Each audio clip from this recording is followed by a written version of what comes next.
So hi guys, welcome to live stream.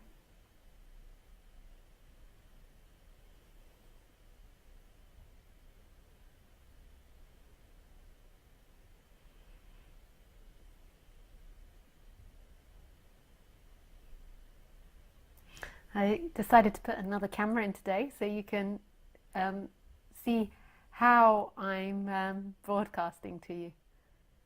I thought this was quite sweet to have a change of scenes so you can see how it's done, the setup.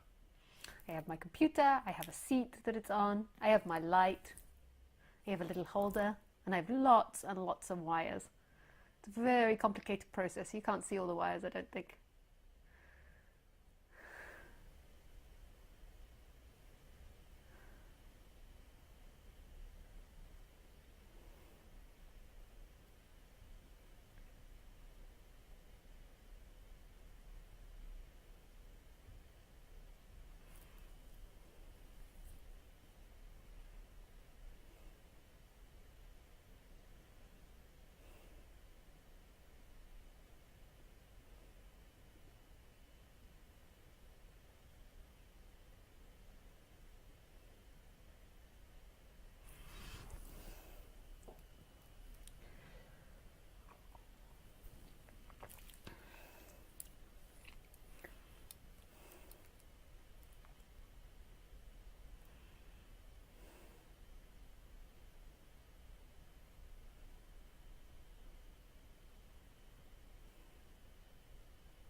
So if this is your first live stream, then the way you connect to me is through Skype, and you can find that information in the box below. It should tell you my Skype address, which is Lisa Cairns 12, and you can send me a friend request now and I should reply.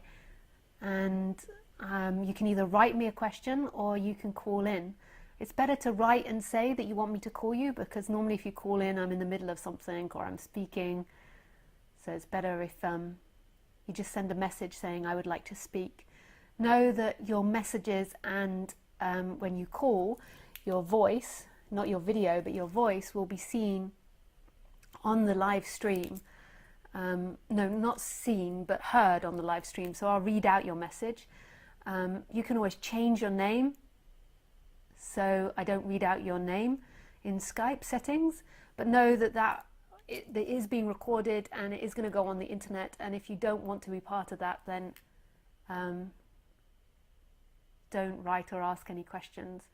But you can change your name to any name you like on Skype, so when I read out the question it's completely anonymous, and when you call in it's just your audio, so people don't really know who it is. And so make sure that you monitor yourself to what you feel comfortable with sharing.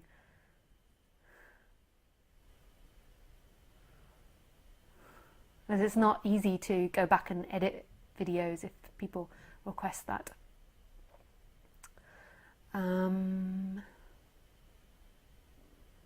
do these talks every Wednesday and Sunday at 6 p.m. French time. If you want to join an event, the next event I'm doing is next coming weekend. On the 26th of May, I am doing a meditation class at 10 a.m. French time. You can find that in the box below. It says join meditation class, and I think there's 2 places left, so you can still sign up for that.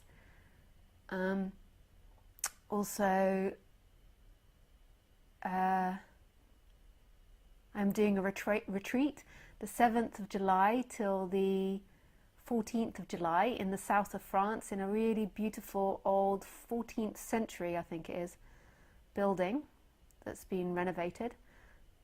It's a really beautiful environment surrounded by forest and nature on something like 50 hectares of land. It has a lake, it has a huge swimming pool, it has a hot tub, I think it has a sauna. And I will be giving, I think it's 4 or 5 talks, maybe four or 5 sessions a day. But you can find all this information on my website. And I think it's linked here in the I button. If you press the I button, it should come up. And it's amazingly priced. You can camp, you can do dormitories, you can have single although the single rooms might be sold by now. So you can still come and join that.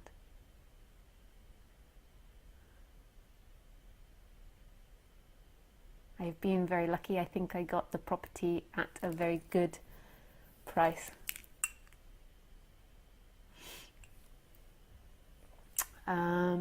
What else?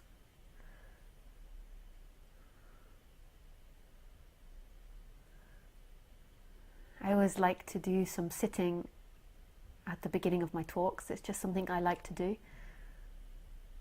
So you're very welcome to join me, or obviously you can, if you're re-watching this, you can fast forward. But I think it's something that many people don't know how to do, to just sit. Their mind is always pushing them into, I have to do something, I have to be productive, I have to produce something. And sitting isn't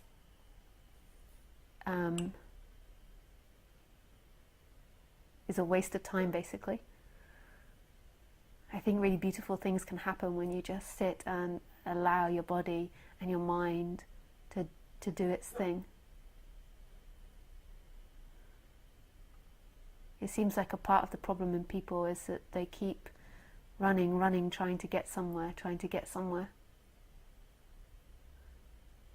And they never can get anywhere, but it seems to encourage running faster and faster and faster. So just sitting is about coming back to what's actually happening. Do you know what's actually happening? What you're actually feeling, what you're actually thinking, what your body actually wants? Khaleesi does. She wants in. She wants inside.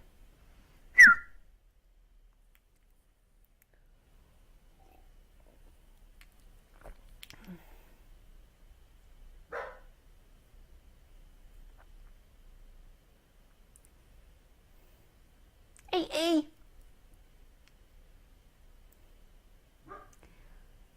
I can't, I'm too attached. I've got too many wires attached to me, Khaleesi, to let you in. She actually doesn't want to come in. She wants me to get up and feed her.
So I think I named the talk today, What is Happiness?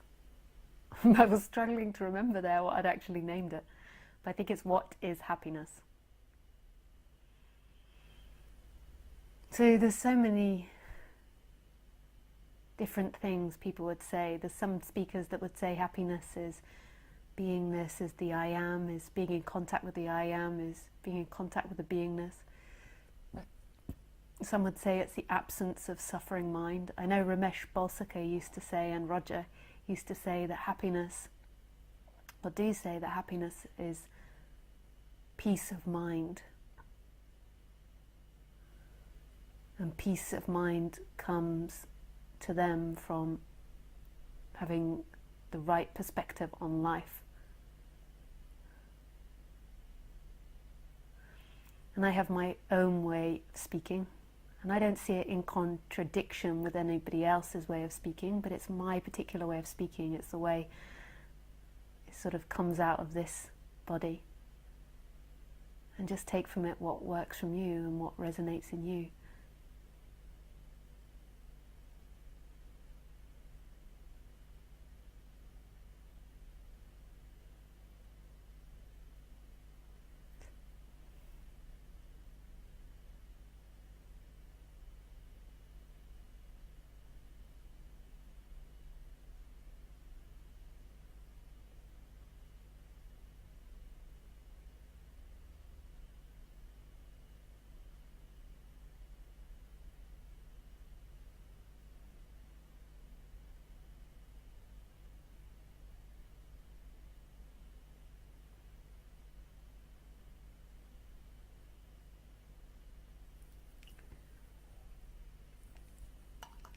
So to me, being happy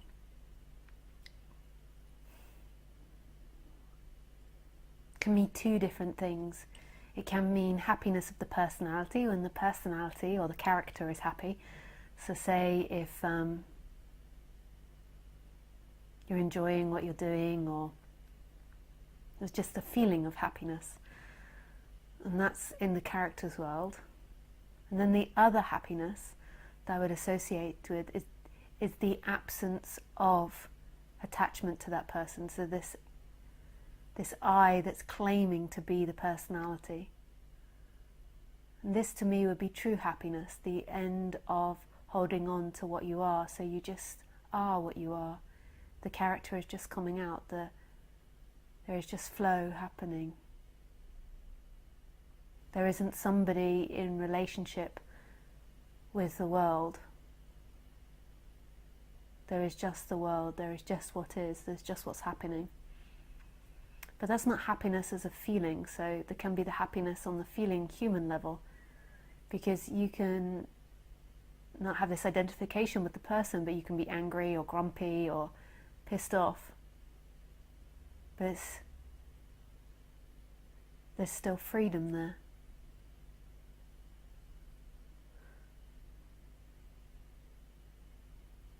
It's this collapsing into what you are. So who you are is this alive presence.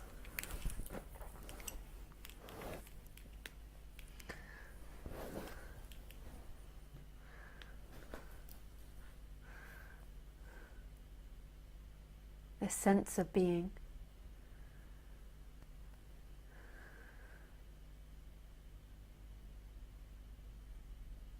So right now, most people in this planet think that they're experiencing the world, and who they are is a name, a personality, a gender, an age, a body. Yeah. So most people in this world think that's who they are, that that person that they think about is who they are. And that person is experiencing this life, and that person is a separate individual in relationship to a life. But in non-duality, it's seen that who you are is prior to what you think you are, prior to what you feel you are, prior to what you imagine yourself to be. Who you are is this presence, this empty looking, this consciousness, this perception of things, and this I am. And they're totally free, both of those. None of them belongs inside the body. Consciousness is actually in the appearances, it's in all things, and so is this sense of being. It's in all things, it's everywhere, and it's no one place. It's not located, but yet it's all things. So right now, even though you think you're perceiving and you're limited and you've come from time and you're sitting here listening to me, actually what's happening is there is perception happening, and it's instantaneous, and it doesn't belong to anyone, and it doesn't belong anywhere. And perception is what everything's appearing in. It's the sound of my voice, it's the sight of this room, it's the light, it's all the objects in this room. Everything is appearing instantaneously. Everything is appearing instantaneously. There's nothing which is appearing in a few seconds. It's all appearing now, right here, right now. It's free. It's alive, it's present, and this perception is instantaneous. The same with the sense of being, this sense of existence. This sense of existence only belongs here. The sense of existence isn't going in time, it's something that always is. This sense that this is, I am. So perception is instantaneous. So you're not hearing my voice in a timeline, so it's not a personality that came from the past and is going to the future that's hearing my voice. It's not a description of yourself, a poor person or a rich person. Perception is, consciousness is. Perception is happening of the sound of my voice. And that perception doesn't belong to you. It's happening. It's in the sound of my voice. It's the sound of my voice. It's not you're listening to it inside your head. There is only the voice happening and the perception of it. And that perception of it is so clear and empty and free and belongs to no one. But yet it's here, it's perceiving, and nothing can hurt that perceiving, nothing can kill that perceiving. It's here. The same with the I am, the same with the sense of existence. You think I am, and I'm inside the body, and I'm listening to Lisa, but actually there's this sense of existence that doesn't belong anywhere. The I am isn't inside the body, that sense of existence is happening everywhere. It's the same as consciousness. It's the love side of consciousness. They're one and the same thing. The experiencer is everywhere and is all things and is the creator of life. It's the creator of everything. And then it looks through these bodies, which are limited. So it looks through these bodies and uses these bodies as like the virtual reality. So our bodies are like the goggles you put on if you're going into a virtual reality world. And then everything in this world is a projection of your brain. Everything you see is interpreted by your brain. You think that it actually exists outside of your brain, but it's like you're walking through your brain. Your brain is like the goggles that you put on for virtual reality. And you think that there's distance between you and them, but there's only apparent distance between you and them. Just like in the virtual reality world.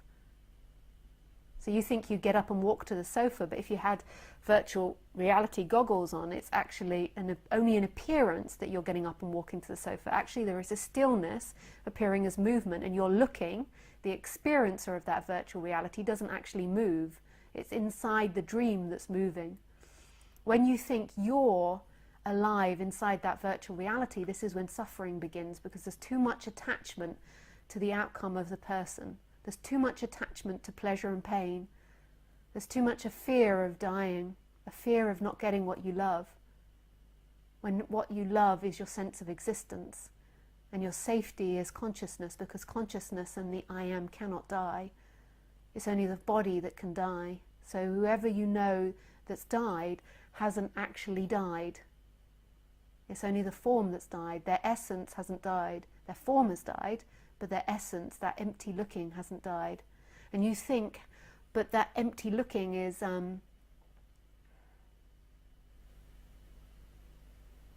belonging to that form, and it can't look from multiple angles. But actually that empty looking doesn't contain a brain, and it doesn't contain time, so it can instantaneously look from multiple cameras instantaneously. It's only the brain that can look from one angle and remember one angle. Consciousness knows everything. It's totally free. It knows it all. Consciousness is a big know-it-all. It knows everything. It has no questions. It's just in line with itself. It's creating spontaneously, freely.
This is who you are. This is freedom.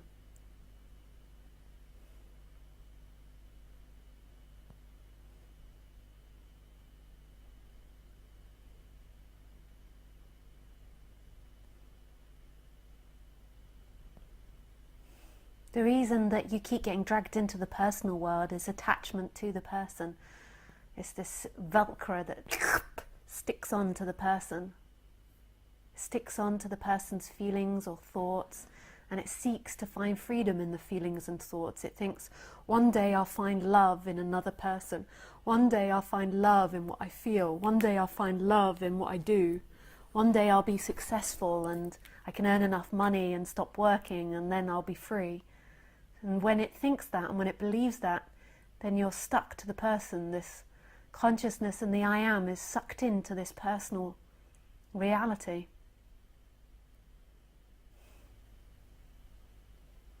And there's this division. But everything you look for is right here. There's nothing to be found. It's your essence. You've divided yourself and made it as if love is in the future. What you look for, peace, freedom, happiness, success, is in the future. And that's how it is in the apparent human world. But in reality, all those feelings that you imagine getting from those experiences are right here. And the reason it's blocked is because you're attached to that. And you're attached to the negative.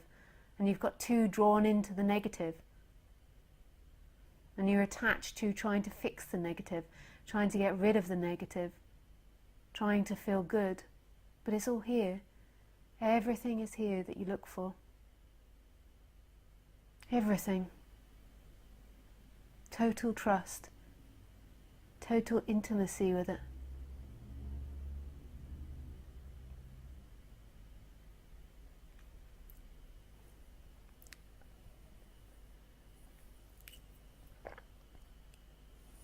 You are love. That is who you are. You are this love. You don't need to seek it. You don't need to seek for safety. It's here. It's what you are. It's who you are.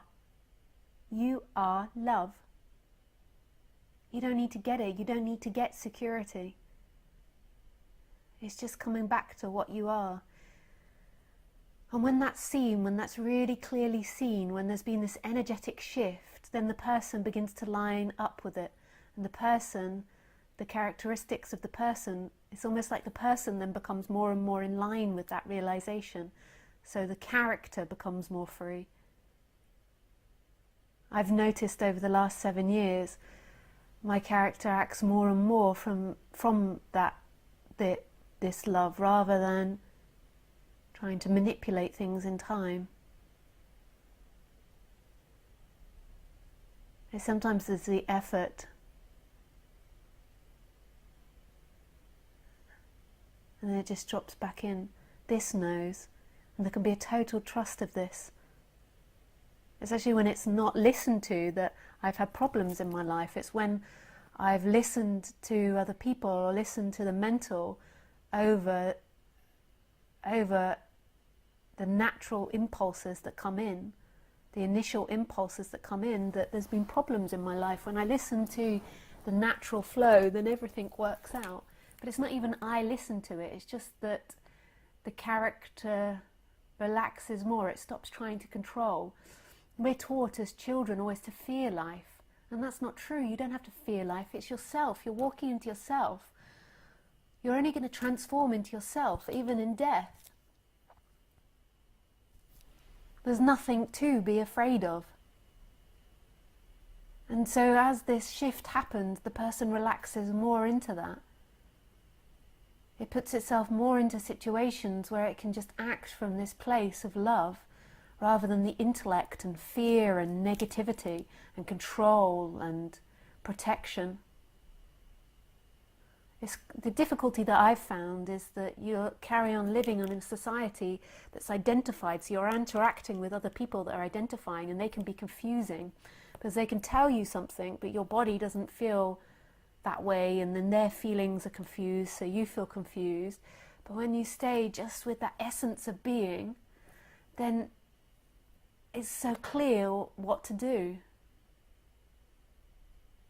This natural flow of who you are.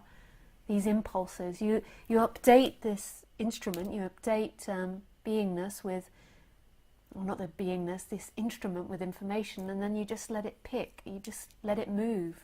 It knows what to do. Just like the bird knows how to fly, and the legs know how to walk, and the mouse knows how to talk. Choices know, you know how to make choices. And the way you make choices is from love, not fear, not negativity. And I'm not saying that's easy, that's something still I'm relaxing into.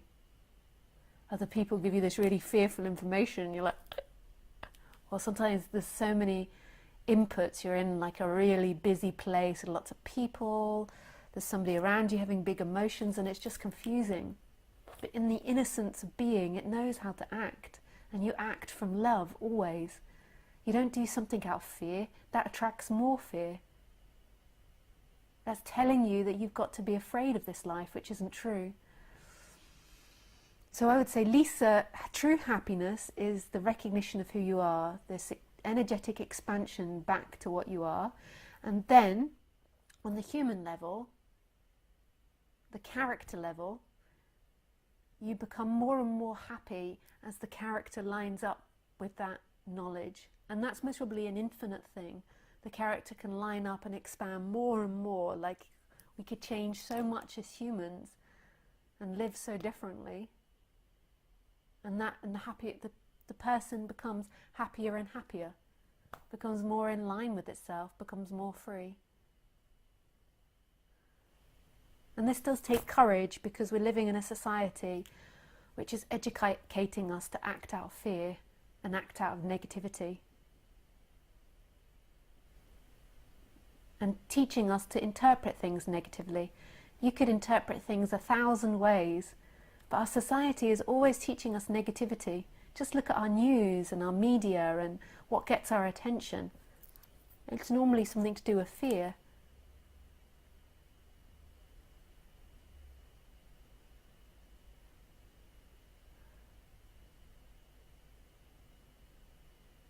Just think how relaxing on the human level it would be just to act from love.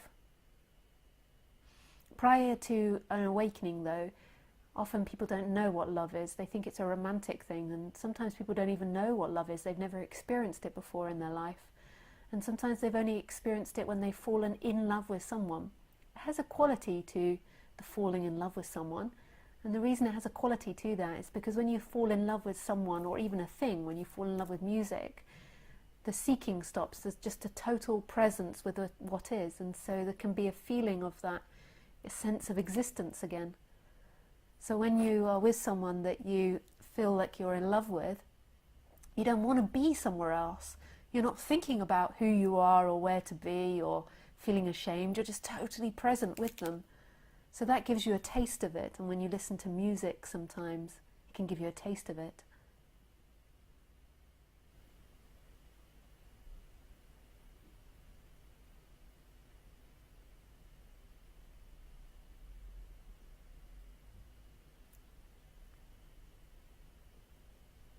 And I sometimes forget that some people don't know what love is. I didn't know what love was. I did know what love was in that I experienced it when I was listening to music, live concerts, when I was creating, when I was in love with someone, or imagining being in love with someone. But I didn't know that was my essence. It was confusing. I didn't really know what love was. But once you've had the awakening, you know so clearly what love is. You know that it's your essence, that it's the sense of existence, that it's beaming here. You don't need anything in order to complete yourself. There's nothing which can give you more essence. And it's so fulfilling, it's so full and empty and pure at the same time. And that's who you are. That's who listens to my voice now. You're not listening to my voice as a person, as a character. The character is being experienced just like my voice is. The character is an experience. Notice that you can see the thoughts. You can see the image of the character. You can see the feelings of the character. So how can that be the experiencer?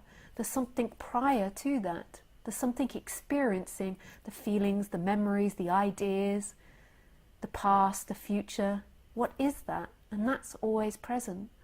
The same with the sense of existence. They're both always here, and everything comes and goes in that.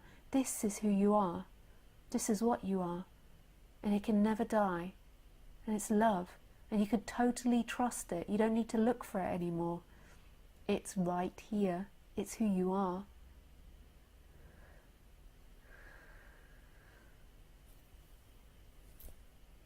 It's who you are. I love this multiple camera thing. This is fun for me. Although it's freaking out my computer if you can hear the humming of the computer. I thought I'd managed to get away from the humming, but it's back.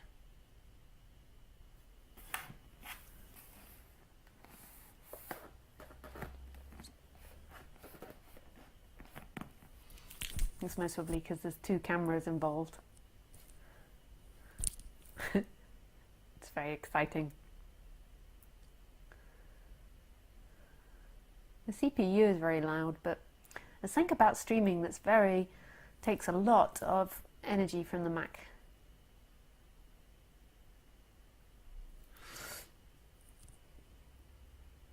Okay, let's see the questions. Oh, thanks, Asvan. Asvan says, what a beautiful introduction. With pleasure. I love this subject so much. I'm so passionate about it. Particularly the non-duality side. I love it. I love working with the character as well, but I love speaking non-duality. It's so beautiful. It's all you ever want. All anybody wants.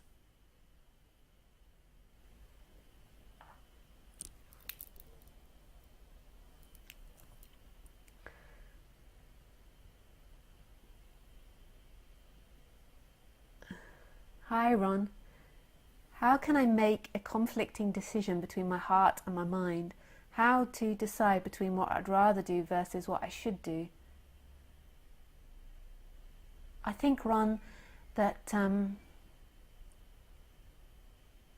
you put in the information.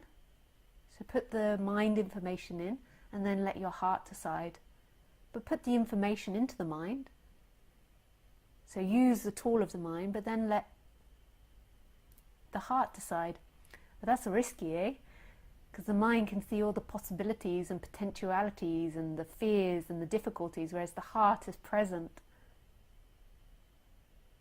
The heart is innocent and can lead to all sorts of mischief.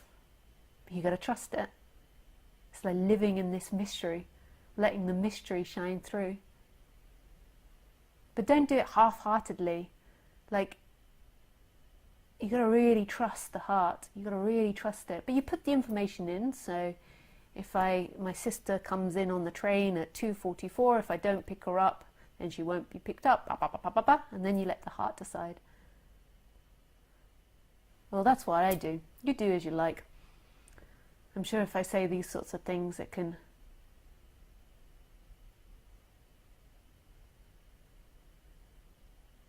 the mind can use it to blame someone. But she told me this. As you like. But for me, the way to decide is you put all the information in and then let the body decide.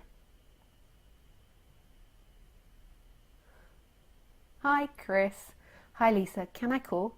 Thanks, if possible. Sure, Chris, you can call. Just let me put all my stuff in.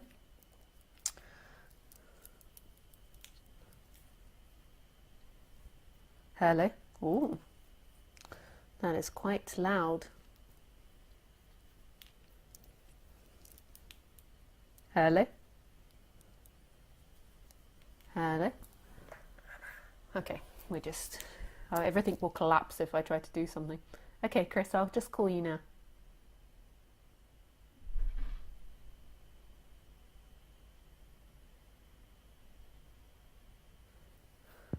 Hello. Hi, Lisa. Hey, Chris. Hi. Do you want me to turn off my video so I won't please. waste your... Yes, okay, let me see if I can do it. In case I can't do it, I will call you back just through the Skype, through the phone, okay? Okay. Okay, just give me 1 second. Okay, did I turn it off? No. No, okay. So can I call you back and I just... Okay. Yeah, I will just off the... Yeah, thanks. Thank you.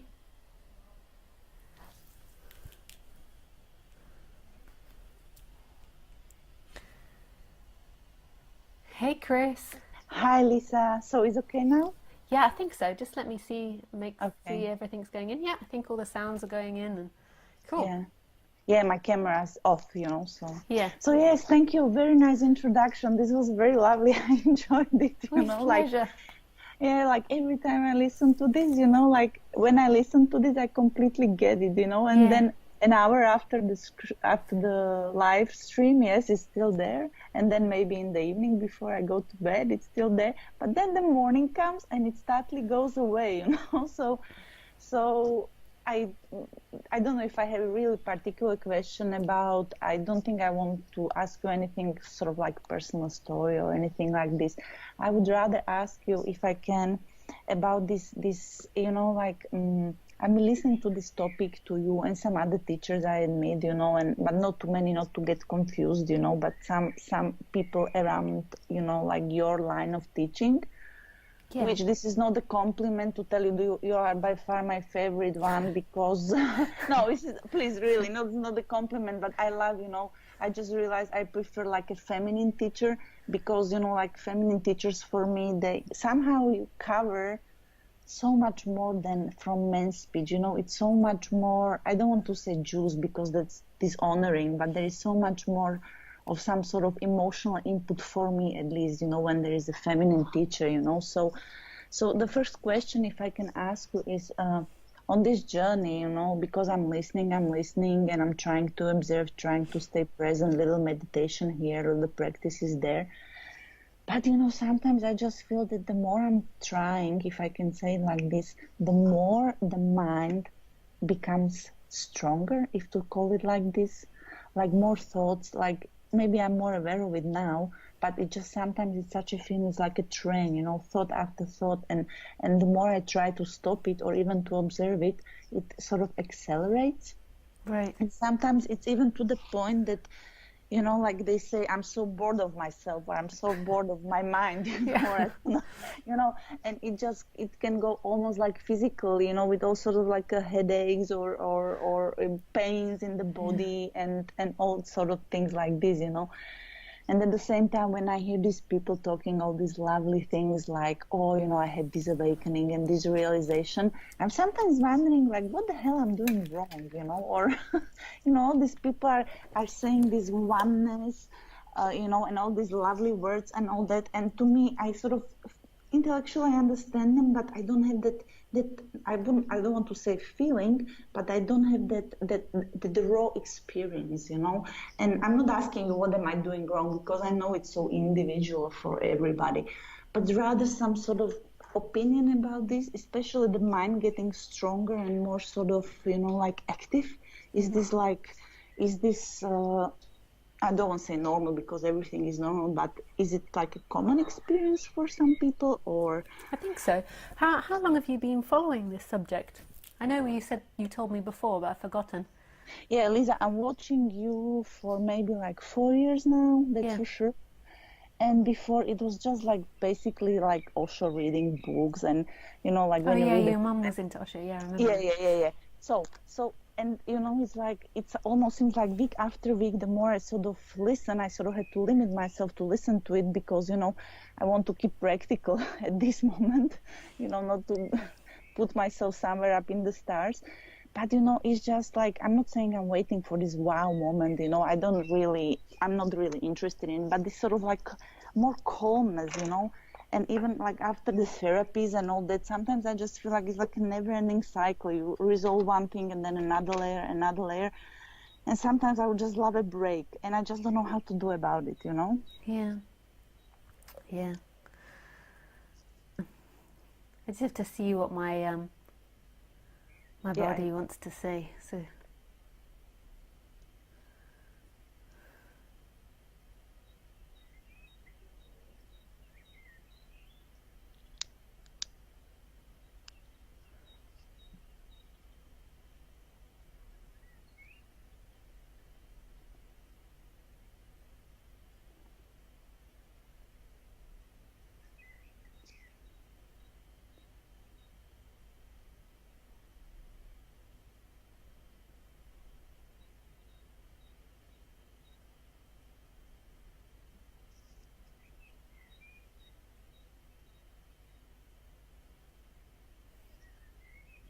It's beautiful, the sound of the birds from your side. Yes, yes. I'm living in a nature. You can hear it. Wow, it's Yeah. amazing. Yeah, I'm outside, in the house. So, yeah.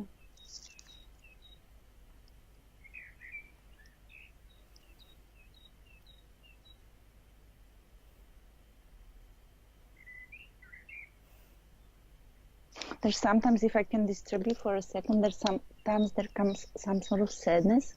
It's not actually anger, it's rather sadness that, like, okay, what is 4 years in a lifetime? I understand, but, a little progression, a little some sort of, like, even a glimpse, like, I feel you, I hear you, I see you when you say these things, and I completely feel it, or whatever, how to say it, But at the same time, when I'm like on my own, to get into this, it's quite difficult. Like you said about these fears that you don't believe in yourself. Like you hear so many stories, so many inputs into your brain from every side of the life, So this sadness that I just, I can't get it. I feel like I'm not progressing, if we can call it progression. Is that something you'd say that you felt throughout your life? Did you The feel that? sadness, you mean? No, not the feeling sadness, but the sense that you're not progressing. Lisa, not really, because, I think on a sort of outside world, from very young age, I sort of achieved quite a lot, so I can't really complain. No, it wasn't there. It was, no, this one is okay, I think. At least I think,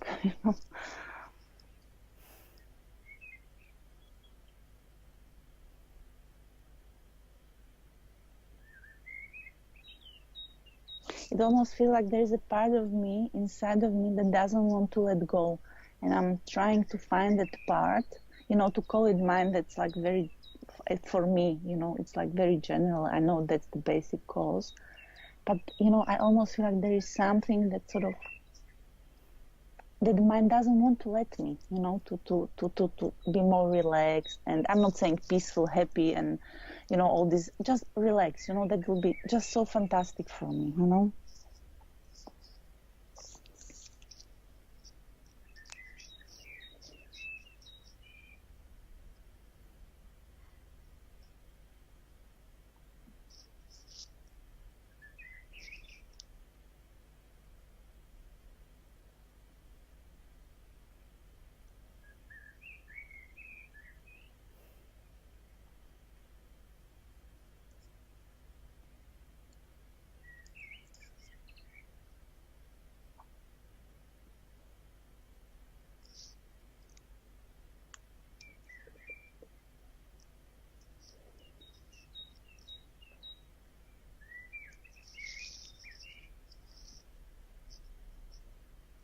What does your body feel like now?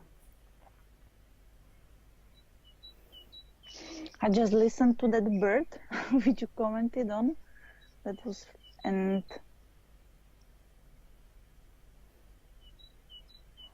I'm always excited when I talk to you, so it's a little bit difficult for me to get objective. Sorry.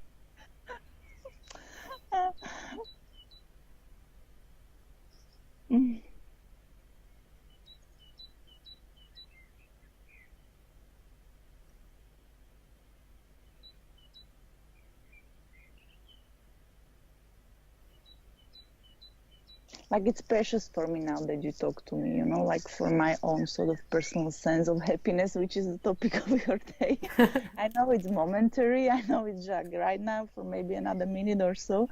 But yes, at the moment, it's like, yes, as you say, it's the moment to moment to moment, but it's so easy with like you watching you, or, like, but then when not so well aware people come across, then it's so difficult for me not to get not attached to what they say, what energy they perspire, and things like that, so that's where I have bigger problem.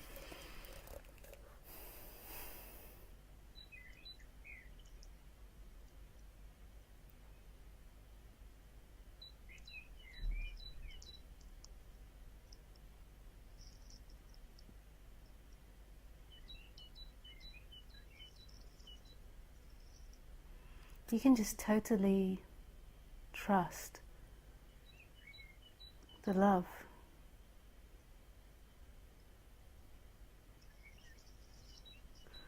Like there's nothing that's conspiring against you.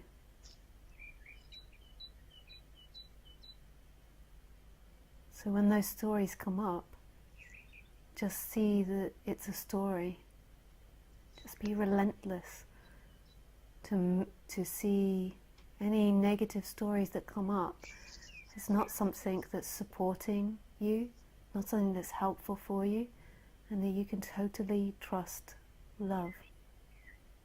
There's nothing that can hurt you. You don't have to protect yourself from anything.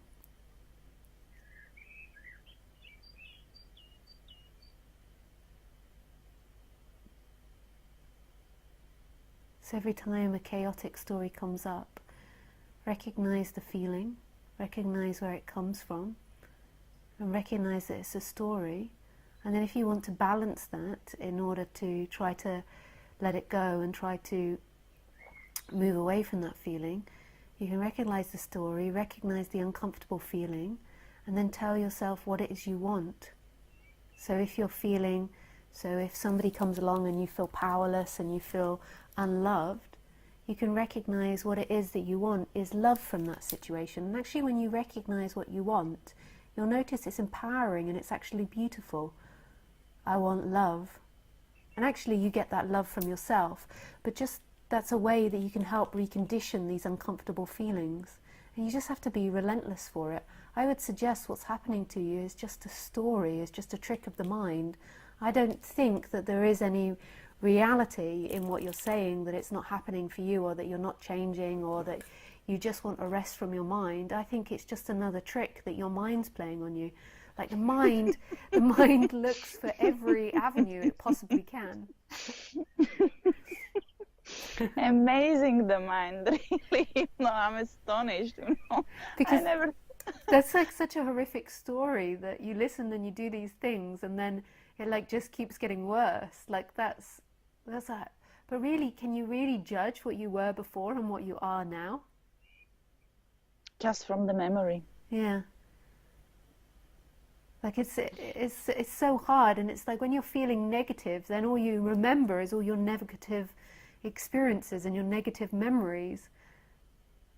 Like it's almost like it's like such a harsh story. It's like I'm doing this and I'm making no progress and my life is getting worse. It's like, yeah, sorry, I was maybe overly dramatic, but but I think this is a common story that people get stuck in. It's almost like, but I think that it's a story that I think is a habit that's a habit of our society. I know that you've been successful in material things, but is it a habit that's been there where it feels like you've not got enough, or you've not done enough, or you should have done more? It's just another angle the mind takes, because the mind is an energy, and it's not that it's against you or it's negative. It's just an energy that's got a certain amount of investment in it. Mm-hmm. And it's like an animal. It's like if you think of an animal that's set up to survive, it's set up to take up room and to try to fix things and try to work out problems. And there is just, the awakening is a collapsing away from that. It's recognizing the tool of the mind, but seeing that's not who you are. When you're totally invested in the mind, then you believe that that's who you are, that your emotions and thoughts, and that no truth to reality, and that you don't have to keep investing in it. Like the mind tends to have a lot of negativity because it's a problem fixer. It's trying to fix problems. So it's like, okay, what's my problem? My current problem is that I'm not improving enough. I should have improved more, and I've got to fix this, and I've got to work out the problem. Whereas actually, sorry, Lisa, I'm laughing now. It sounds so ridiculous as you said it. Okay, I think I got the point. Yeah, I see what you mean. It's just, Shit, but I would also recommend, if you have the opportunity, is go on a retreat. Like put yourself in a different environment, because also, and put yourself in an environment where, just for a period of time, to see what happens, where people can point things out to you. Like a mirror, you mean? Yeah. Like a mirror that's like, so you're totally involved in this.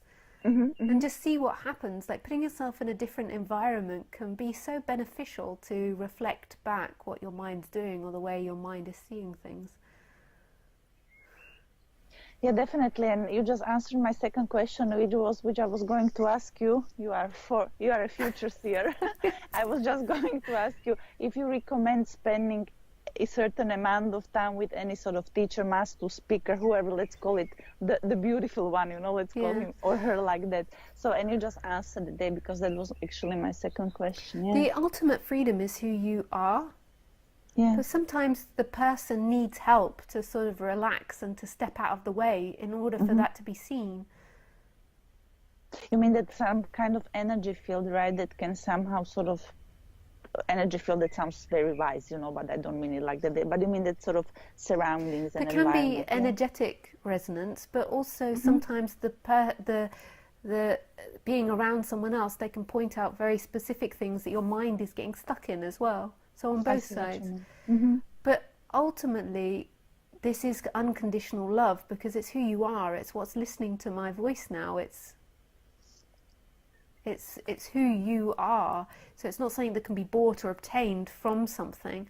But I do feel that putting yourself in different environments and having someone being able to reflect that back to you for a period can be really beneficial to relax that person. And I understand. for that energy to relax that person and remembering who you are, seeing so clearly that who you are is freedom, that who you are is love. And sometimes when you just stay in your current environment, you're following your old patterns and your old mindsets, and they're quite strong. I see what you mean. Yes, I see what you mean. Exactly. Yeah. Okay, Lisa. Thanks, Chris. Thank you very much. I don't want to take another time from space. Lisa, you are great. I have to tell you, I have such rare opportunities to express, but you are lovely from outside, inside, everywhere. Thank you very much. I Bye, love you, Chris. darling. Bye. Bye.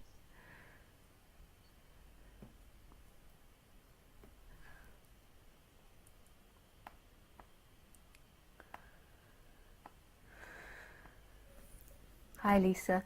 This is from Tim. Thanks for the talks. If I can share this new feeling in me, love flew in through the window, a wild bird, a song awoke in my heart, you are home, trust my love song. We beat our wings as one. Oh, that's beautiful, Tim. Thanks for sharing that. Hi, Atush. Hi, Lisa. This is Atush from India. Is the sense of self the cause of separation, or is it the consequences of separation? I don't know, it depends what everybody means by the sense of self. There is a character that exists. So Lisa has a character, Atush has a character which has thoughts and ideas and ways of being and habits and conditioning and genetic way of being, and who you are is experiencing that. Who you truly are is experiencing that. But there is this thing in the middle that identifies with that character and makes consciousness and the I am and the character feel like it's one thing. So it feels like it sucks in the consciousness and the I am into the person, and you're inside the body having the experience, where really consciousness and I am is everywhere, and the person is appearing in a vessel in the middle of that.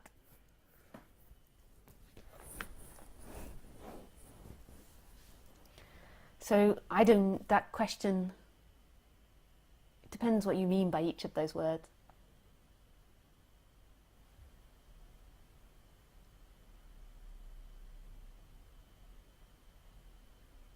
Oh, the picture quality is bad, but the sound is very good. Huh. Funny. I've got such strong internet here. I'm in London and it's really strong internet, stronger than I have in the south of France, but for some reason it's not working so well. Maybe because of 2 cameras. Yeah, maybe this new streaming option, but when I researched it, I didn't hear anything about that. It might be they just can't handle it, all the technology. As long as the audio's good. Hi Lisa, your camera setup confused my mind, so that is almost stopped completely. Nice try. Yeah. Hi Julia. Hi Isabel.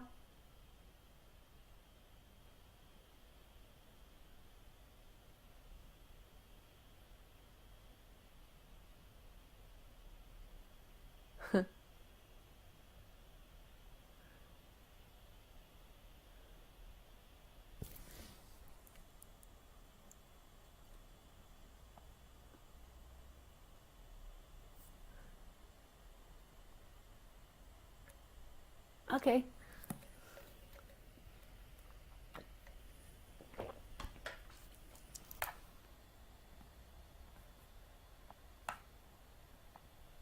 It's also freaking out my computer, this setup. I didn't see anything about that on the internet.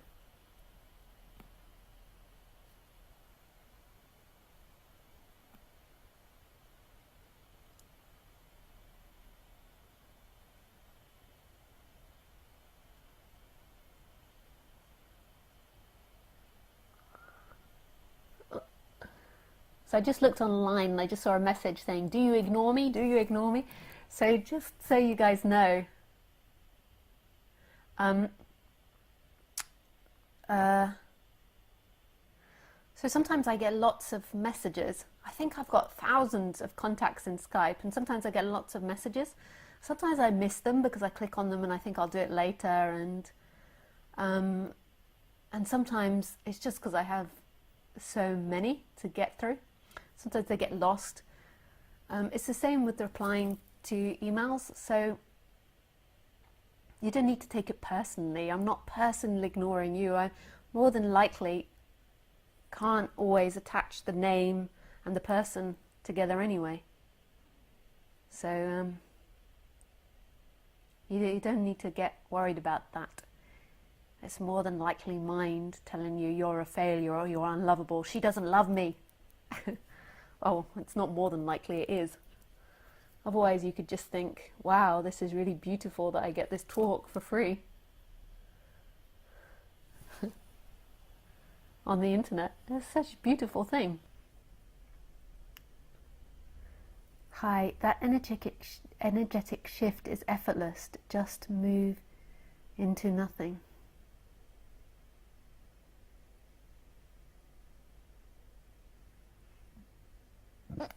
It's something that happens. It's not your doing, it happens. But nothing's really your doing. The idea that you do is just an idea. The idea that you move your arm, the idea that you speak is an idea which is being watched by no thing, or by everything, by that empty looking. It's an idea that pops up saying, I move my hand, I move my mouth, I'm guilty, I'm responsible, he's guilty, he's responsible. Or it's simply a happening, it's a functioning that belongs to no one. Doership is an idea, it's not a reality. Everything's spontaneously appearing out of who you truly are, and who you truly are isn't consciously creating but spontaneously creating. The person feels like it's consciously creating, but it's actually not. It's being spontaneously created, and the way you see that is coming back, right back into the moment, into what you are. And as you come back into what you are, you see everything is simply appearing as it is, freely.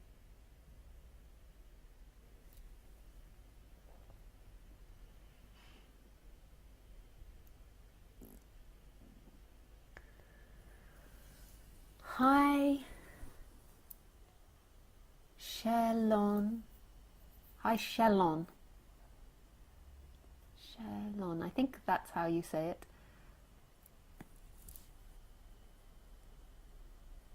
Hi again, Lisa. I'm on live stream call. I would like to call in, but I don't have a headset with a microphone, so I'll just type my question instead. Oh yeah, thanks. I forgot to say that today, that it's good to call in with a headset and a microphone, otherwise it can be quite painful and uncomfortable for the other listeners. So thanks for reminding me about that.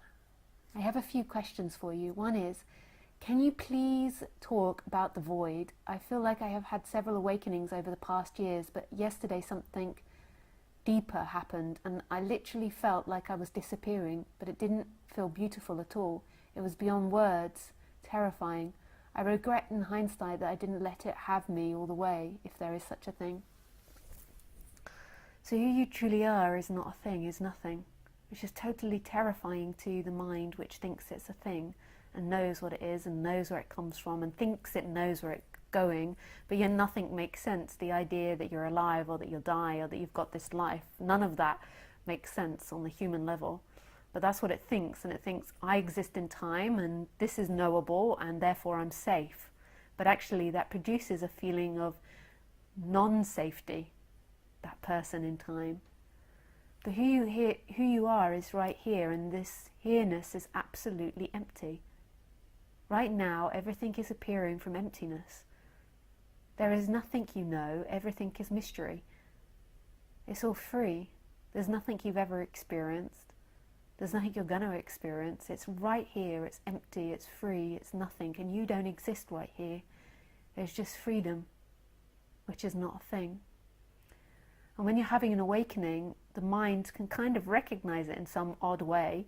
And the mind is terrified of that, because the mind exists in knowing. I know where I've come from and I know where I'm going, and this makes sense. And that can really terrify that energy. But that energy that's terrified is appearing in who you are. It's not actually who you are. So it's not actually you that's afraid. It's just a functioning that's afraid. But who you are is beyond that. It's totally empty. The other question I have is on relationships, and this pattern I've had my whole life of feeling responsible for others' feelings, keeping them happy with me out of fear of losing their love. It's way less than ever, but I still have the sense that it's in my current relationship, and I want to be done with that pattern. Any suggestions that you have would be appreciated. Thank you.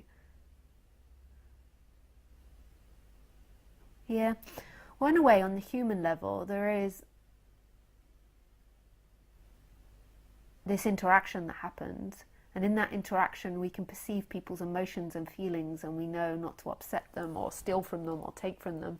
We know these responses on the human level, and so it is a human problem. On the ultimate level, it's all free and it's just spontaneously coming out.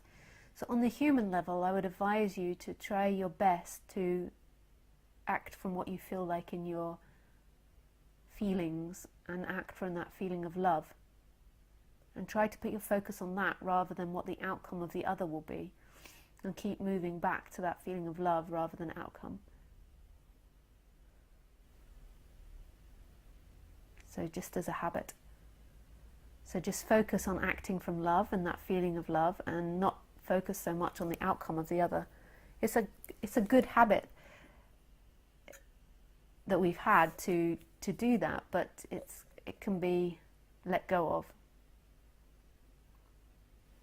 Like, it's good that we understand what makes people happy or sad to an extent, but there's too much investment in that. There's too much investment in our freedom is found in things, in the way other people behave and what people do. So there's too much habit in that thinking. So just come back to love, acting from that love, and every time you find yourself focusing on the other person, just come back from acting from love and what you want, and focus on what you want, not the other outcome of the other person. You'll begin to realize that actually that's more loving when you focus on what you want. When you focus too much on what the other person wants, then you can create all these weird games. The person will actually appreciate it more in the long run, you acting from your flow.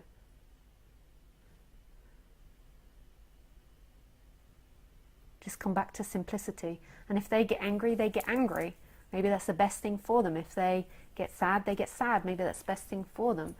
But just think about it. Surely it's better that you act from love than act from fear or sense of obligation.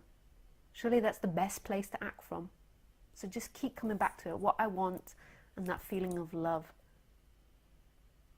Thank you for your question.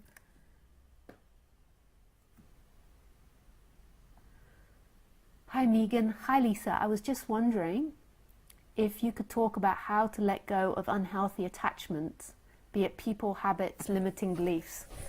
the best way to let go is to see that none of them give you what you want, ultimately.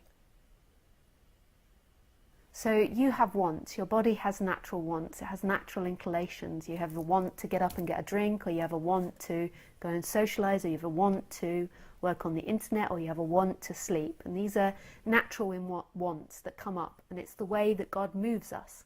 There's a want that's put in, and it's the way that life moves.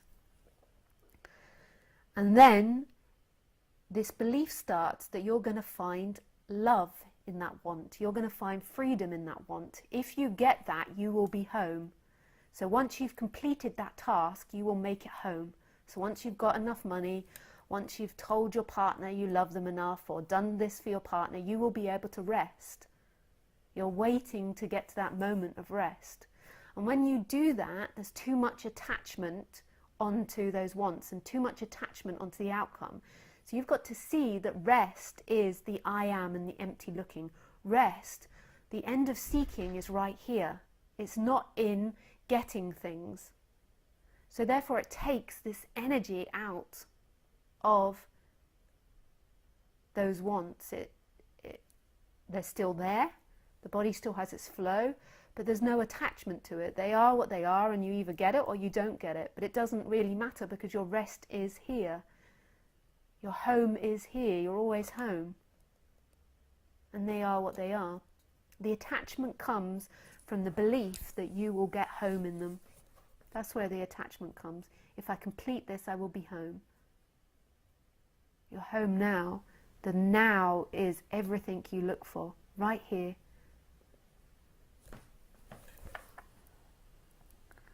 Hi, Paul. Question: what's the functioning of prayer? Is there no other to petition by it? I don't know what your background is, Paul. If you're from the Course in Miracles, then I get the sense that prayer is when you're separate, and it's a way of balancing the person and helping the person become more relaxed, more intuitive, and more open. And the person understanding what it wants better. But while the person feels separate, then it likes to ask something greater than itself. It thinks there is this God up there that can help me. But really that God is you. But while you feel separate, then maybe you need that strength of thinking there's a higher power to you. And that's okay. It's a relaxation technique. But really who you are is God. So you're praying to yourself.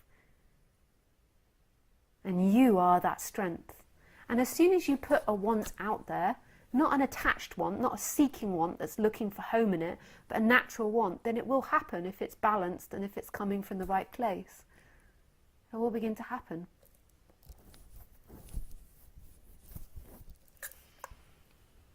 Hi, Vadios. Vadiots. Hi, Ro. I love the new camera. Hugs.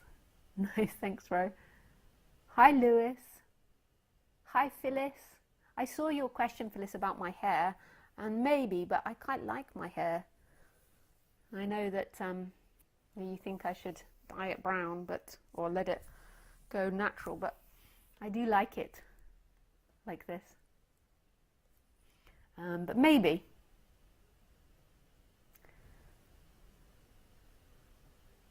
Hi, Lisa. Hi, Mattia. How would you go about dealing with heavy social anxiety, one that has been present for more than a decade?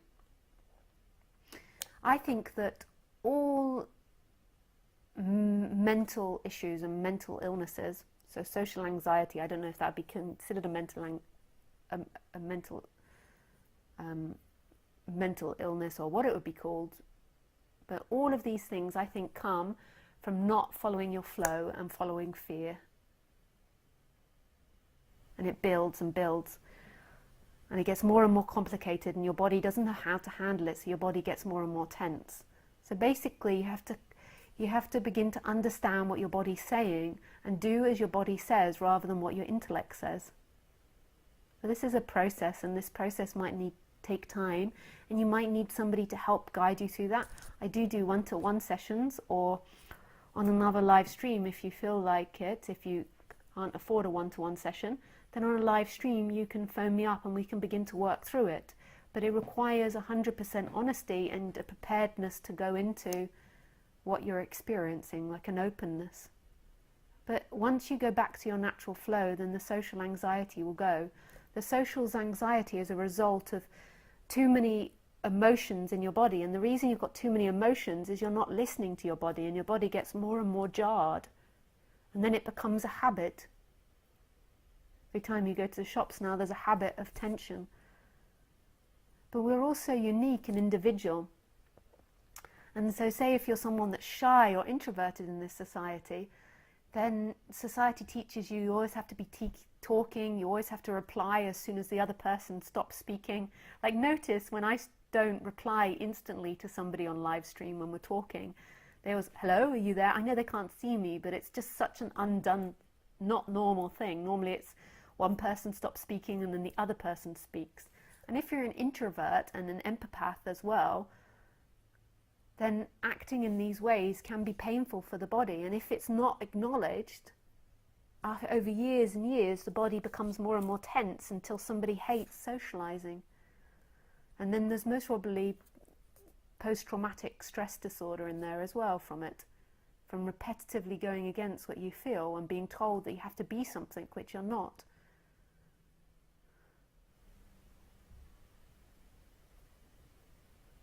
I don't like big public situations, which is really crazy because I do big public talks. I don't mind standing on stage and talking about this, but I don't like the chit-chat afterwards. And I don't like big family parties. And predominantly I don't like it is because I'm an empathetic person, and I'm an introvert, so I recharge alone, and I'm very sensitive, and so I find people's constant chit-chat difficult to keep up with. And then I find that I feel sorry for the person if I don't do it, because I can see that it creates a lot of insecurity in the other person if I don't respond in the manner that they expect, if I don't keep the chatter going. So I tend to not enjoy so much social situations, but I really try to keep to the rule, to try to follow my flow of what my body wants. So if I don't want to respond to someone, I try to follow that flow. But it's hard in social situations, especially big parties. And after talks sometimes, like, people come up and say lots of things to me, and sometimes I don't know what to say, and then I can see them going into insecurity because I'm not replying, and then I feel compassion for them. But really it's not my karma to look after anybody's response, and it's nobody's karma. Your karma is to be yourself, and if you're not yourself, then your body's going to hurt. So every time, like, I had to do a big family party where I was the center of attention, I didn't want to do it the other day, and there was something like, I think, 200 people there, and everyone wanted to come up and speak to me and say something. I just had to keep coming back to my feelings, and every time it was painful, really letting that pain in and really being with it when I didn't respond to people in the right way, or when I did force myself to respond to people and it didn't feel comfortable. Just be totally open to those feelings. If you're not, then your body's getting more and more tense and more shut down, and then you'll carry it on for a few days, and then it will come back up the next time you're in social situations. You really have to let and acknowledge the feelings in your bodies, what you're feeling. This is why people have panic attacks, because you hold your chest and you hold your shoulders and you begin to get tight of breath, because the panics come from many times not acknowledging what your body's saying to you and what your body wants, and ignoring it, and keep pushing yourself into situations that are painful for you. I'm not saying don't do painful situations, but when you do painful situations, feel the feeling. Don't try to avoid the feeling. If you avoid the feeling, you're pushing it into your body, and it will have a long-term effect. You have to feel the pain of it then. The raw pain, the discomfort, the intimacy, the uncomfortableness. Totally let it be in consciousness. Don't ignore it. Don't try and use a mental story to avoid it. Which could be, I'm doing this wrong, I shouldn't be feeling this, or why am I in this situation, or why do they say that, or why do they act like this? Total intimacy, total surrender to it.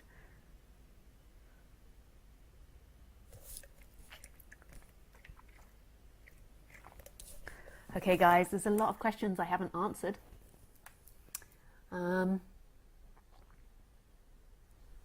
But I think it's time to go now. Hannah says, thank you for calling me, I'm sorry. I really got nervous and lost my voice when we were talking. That's okay, Hannah, that happens. We can talk another time as well. I really acknowledge that you're in a painful situation at the moment, and I didn't have the most eloquent advice for you in the world of things.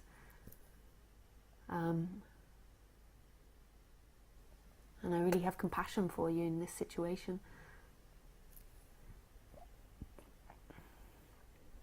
Such truth right there. I feel exactly the same as you about forced social situations. But there's something that happens in our society. And so when you do have to do it, you have to really allow in the pain of it, the compassion you feel for the other person, and then if you talk when you don't feel like talking, feeling compassion, but completely accepting that feeling that you've done that. Because in some ways it's sweet that you've done that, but also feel that feeling of having crossed yourself, of having done that. Totally allowing everything that happens in your body.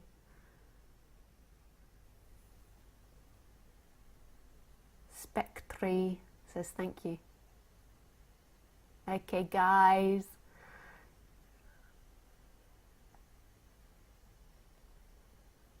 I send you lots of love. Thank you so much for being so honest and open and phoning in and being willing to be vulnerable.